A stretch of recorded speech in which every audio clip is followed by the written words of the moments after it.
नमस्कार दोस्तों, स्वागत करते हैं आपका एक और न्यू वीडियो में। आज हम एक्चुअल में आपको बताएंगे बेसिक ऑफ रेडिएशन फिजिक्स में हमें क्या क्या पढ़ना है, क्या क्या पोर्शन है एमसीआरटी 2026 के लिए। ठीक है।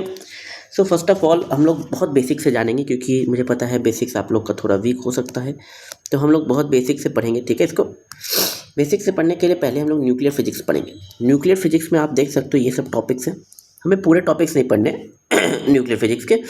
मतलब हमें इंपॉर्टेंट आपको बेसिक्स पता होना चाहिए। आपको ये पता होना चाहिए कि nucleus mass number, isotopes, atomic mass क्या होता है, फिर एटम प्रोटॉन्स के बारे में पता होना चाहिए, न्यूट्रॉन्स के बारे में, फिर कुछ एलिमेंट्री यूनिट्स पता होना चाहिए। रेडिएशन के कुछ बेसिक्स यूनिट्स होते हैं, बेसिक्स यूनिट्स पता होना चाहिए आपको। बेसिक्स यूनिट्स में आपका आ जाता है जैसे ग्रे हो गया, सीवर्ट हो गया, रॉन्जन हो गया, ये सब के बारे में बेसिक रेडिएशन के यूनिट्स पता होना चाहिए। ठीक है। और ड्राइव यूनिट्स भी बहुत सारे, जैसे फोर्स, मास, ये सब का। ठीक है। फिर एलिमेंट्री पार्टिकल्स का जरूरत नहीं है, कुछ एटॉमिक एनर्जी लेवल्स भी आपको पता होना चाहिए। ओके। फिर न्यूक्लियर एनर्जी लेवल्स भी आपको थोड़े मोड़े पता होना चाहिए। फिर आपका मेन आता है ये चीज़ आपको एकदम पता होना चाहिए कि आइसोटोप्स, आइसोबार्स क्या होते हैं, आइसोटोप्स क्या होता है। फिर मेन आता है आपका आइसोबार्स क्या होता है। ठीक है।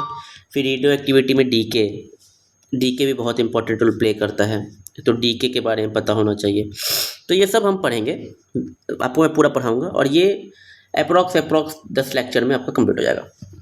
फिर इलेक्ट्रोमैग्नेटिक रेडिएशंस के बारे में पढ़ेंगे। ये हल्का फुल्का, ज़्यादा कुछ नहीं, आपको पता होना चाहिए।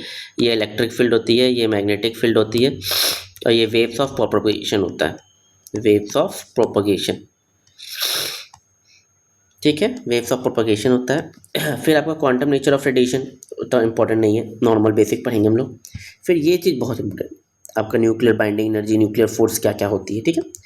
फिर स्पेक्ट्रम के बारे में थोड़ा मोड़ा पढ़ लेंगे, और radiation of energy from an atom और मास एनर्जी। इंपॉर्टेंट नहीं है बट आपको पता होना चाहिए। फिर मेन आता है एक्सपोनेंशियल बिहेवियर, ये बहुत इंपॉर्टेंट है। ठीक है। जिसमें आपका आइसोटोप्स का हाफ लाइफ के बारे में पता होना चाहिए, फिर आपका एक्सपोनेंशियल एटोनेशन के बारे में पता होना चाहिए। फिर आपका आता है theory of alpha decay, beta decay, gamma decay, ये सब होना चाहिए, ये सब पता होना चाहिए। Beta decay, electron capture. ठीक है। न्यूक्लियर आइसोमर्स उतना इंपॉर्टेंट नहीं है, ठीक है, बट ये बहुत इंपॉर्टेंट है, आईएमपी है ये। फिर आपका इंटरनल कंबशन, ठीक है, पढ़ेंगे इसको भी। फिर आपका आता है, और न्यूक्लियर रिएक्शंस उतना नहीं है बट इसको भी पढ़ेंगे हल्का। ठीक है। ऐसा मैं बताऊंगा कि आपको वो चीज़ पता होना चाहिए कि अगर पूछ दिया तो आपसे बन जाए। ठीक है। फिर एसी डीसी पावर सप्लाई पढ़ेंगे। फिर आता है सर्किट ब्रेकर, ये भी हल्का फुल्का पढ़ लेंगे। रेक्टिफिकेशन, थर्मोनाइक एमिशन, ये बहुत इंपॉर्टेंट है, ये पता होना चाहिए। फिर आपका ये एकदम इम्पोर्टेंट है, ये भी पता होना चाहिए। फिर आपका ये पूरा सेक्शन जो है वेरी इंपॉर्टेंट है। ठीक है। जिसमें आपका continuous spectrum, band string X-ray, characteristic X-ray, filters, quality, effect of voltage, फिर Kramers equations, anode, stationary, rotating, ये सब बहुत इंपॉर्टेंट है। ठीक है। फिर उसके बाद ये सब, फिर ये जो है ना कैरेक्टरिस्टिक फिल्टर और अनफिल्टर्ड एक्सरे, ये भी बहुत, फिल्टर्ड एंड अनफिल्टर्ड एक्सरेज, ये भी बहुत इंपॉर्टेंट है, ये भी मैं आपको बताऊंगा बेसिक से। फिर एंगुलर डिस्ट्रीब्यूशन ऑफ एक्सरेज, ठीक है, ये भी इंपॉर्टेंट है। X-ray generators, attenuation filters, X-ray beam restrictors, various types of grid, ये दोनों तो बहुत इंपॉर्टेंट है। ठीक है। अब आता है हमारा रेडिएशन थेरेपी के पॉइंट ऑफ व्यू में, basic of radiation safety, historical development of radiotherapy, physical components of telecobalt, radioactive source shutter system, ये बहुत इंपॉर्टेंट है जो कि कोबाल्ट में आता है। ये collimators, trimmers, penumbra, optical distance indicator, source housing, सब कोबाल्ट का है। Control panel, couch, T rod function, laser, wedges, beam modifier, accessory tray, shielding blocks, wedges, compensator, bolus, ये सब बहुत इंपॉर्टेंट है। फिर आपका ये आता है थोड़ा लिनेक का, कि beam modifiers, accessories, tray, shielding blocks, wedge, compensator, bolus, ये आपका लीनियर एक्सीलरेटर का यूनिट आ गया। ठीक है। जिसमें electron gun, wave guide, magnetron, klystron, bending magnet, target material, beam flattening filter, sealed ion chamber. Ion chamber पढ़ेंगे कि आयन चैम्बर का स्ट्रक्चर कैसा है। ठीक है। मेड अप ऑफ, आपको पता होना चाहिए कैसे बना है, अभी क्वेश्चन आया था मेड अप ऑफ, मैंने कराया था इसे पिछले वाले बैच में। Made up of low Z material, low Z material से बना होता है। ठीक है।